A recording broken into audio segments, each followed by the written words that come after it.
vida, vida, lo que tanto buscaba yo. Y ahora lo he encontrado en ti. Era vida, vida, vida, lo que tanto buscaba yo.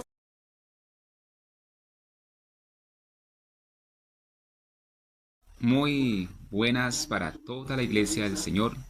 Esto es con el fin y el propósito de presentar la palabra de Dios desde el principio hasta el final, desde el comienzo de la historia. Este es Conociendo a Dios, una historia para contar. Y la exposición de la palabra de Dios alumbra hasta el más sencillo.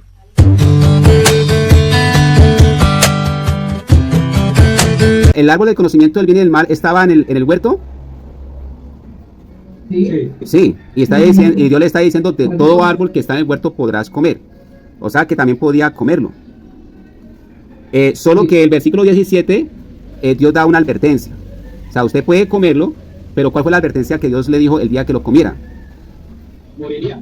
Ahora, ¿cuál era la característica de este árbol de conocimiento del bien y del mal? Tendríamos que volver a Génesis 3, versículo 6. Vamos a mirar la primera parte. Y vio la mujer que el árbol era bueno para comer y que era agradable a los ojos. Dice que vio la mujer que el árbol era ¿qué?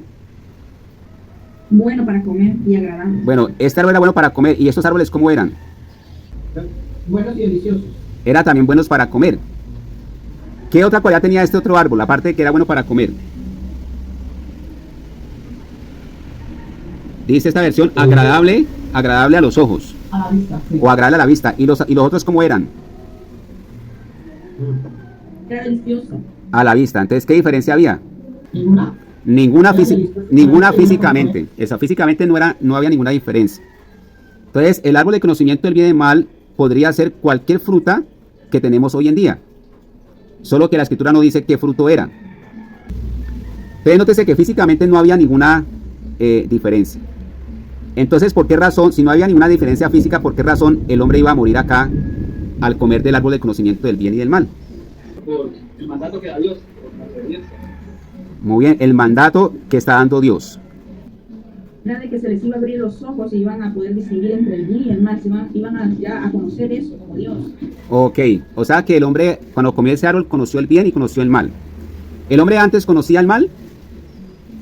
No lo conocía. No conocía el mal. ¿Y conocía el bien? Sí lo conocía. El bien sí, pero el mal no lo conocía. Solamente cuando él comió el árbol fue que iba a conocer el bien, iba a conocer el mal. No conocía a ninguno de los dos, exactamente. No conocía ni el mal ni el bien. Solamente cuando él comió ese árbol fue que vino a conocer el bien y el mal. Entonces, si el hombre no conocía el mal, ni tampoco conocía el bien, ¿qué era lo que el hombre conocía? Nada, solo a Dios.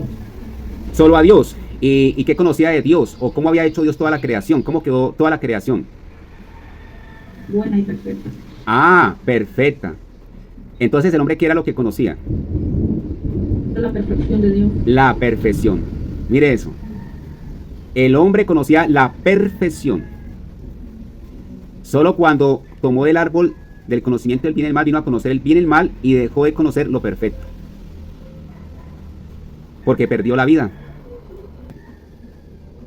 ¿En qué consistía el asunto? O sea, porque el árbol, la fruta no es que tenía una parte mala, otra parte bien, y iba a causar un daño al hombre para que él muriera. O sea, ¿qué fue lo que causó realmente la muerte?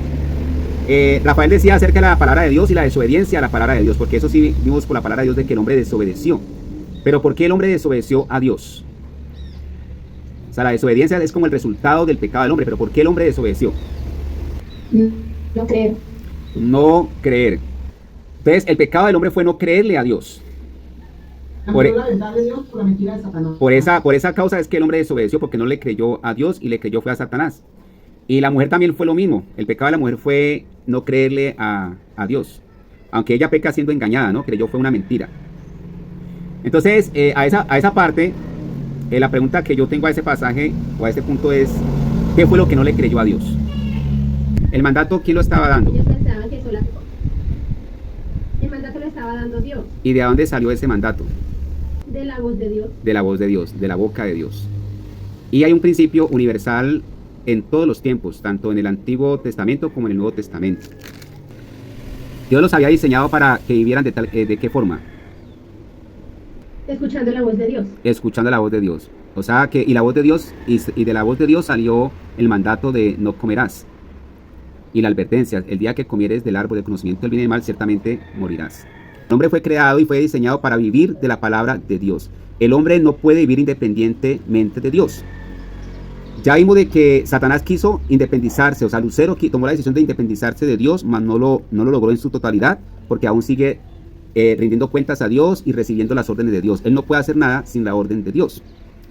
Sin embargo, terminó estar separado del Monte Santo y de entre las piedras de fuego, o sea, de los más seres espirituales. Volviendo a Génesis 3, entre esa conversación, ¿qué verdad hay de parte de la serpiente? De parte de Satanás. No había ninguna verdad en Satanás porque engañó a Eva de comer ese fruto que le había advertido Dios que no comiera. Ahora bien, ¿qué le está proponiendo ahora Lucero, ahora el Satanás o el enemigo de Dios? ¿Qué le está proponiendo al hombre? Sí, independizarse. Independizarse. Alcanzar la sabiduría del Señor. Exactamente, o sea, hay otra manera de tener conocimiento aparte de Dios. Quería como que se uniera a él a la desobediencia, al conjunto de él. Exactamente, o sea, le está diciendo al hombre de que usted puede tener conocimiento aparte de Dios. Entonces, el hombre, ¿qué fue lo que no creyó el hombre? El hombre no creyó que necesitaba vivir de la palabra de Dios. Y si somos honestos y observamos toda nuestra historia como seres humanos, incluyéndonos a nosotros, eso mismo hemos pensado nosotros. Y hemos dicho, yo no necesito de Dios, yo no necesito la palabra de Dios, yo puedo vivir independientemente de Dios. Y el hombre ha llegado a un punto de la necedad. Dice el necio en su corazón, no hay Dios. Salmo 14, del 1 al 3. Dice, el necio en su corazón, no hay Dios. Se han corrompido, hacen obras abominables y no hay quien haga el bien. Jehová miró desde los cielos sobre los hijos de los hombres para ver si había alguno entendido que buscara a Dios. Todos desobedecieron a una, ¿qué? Todos se desobedecieron a una y unos se han corrompido. No hay quien haga lo bueno, no hay ni siquiera uno. Cuando el hombre dice en su corazón no hay Dios, ya el hombre no busca a Dios naturalmente, ni tampoco entiende. ¿Cierto? Este mismo texto es citado por Pablo en Romanos capítulo 3, versículo 11 y 12. Como está escrito, no hay justo ni aún uno. No hay quien entienda, no hay quien busque a Dios. Todos desobedecieron, a una se hicieron útiles. No hay quien haga lo bueno, no hay ni siquiera uno. Todos se desviaron, a una se hicieron inútiles. No hay quien haga lo bueno, no hay ni siquiera uno. Llamo la atención al versículo 11. No hay quien entienda, no hay quien busque a Dios. Entonces ya el hombre no entiende a Dios, ni busca a Dios naturalmente, y fue lo que pasó a nuestros primeros padres, al hombre y a la mujer, a Adán y a Eva.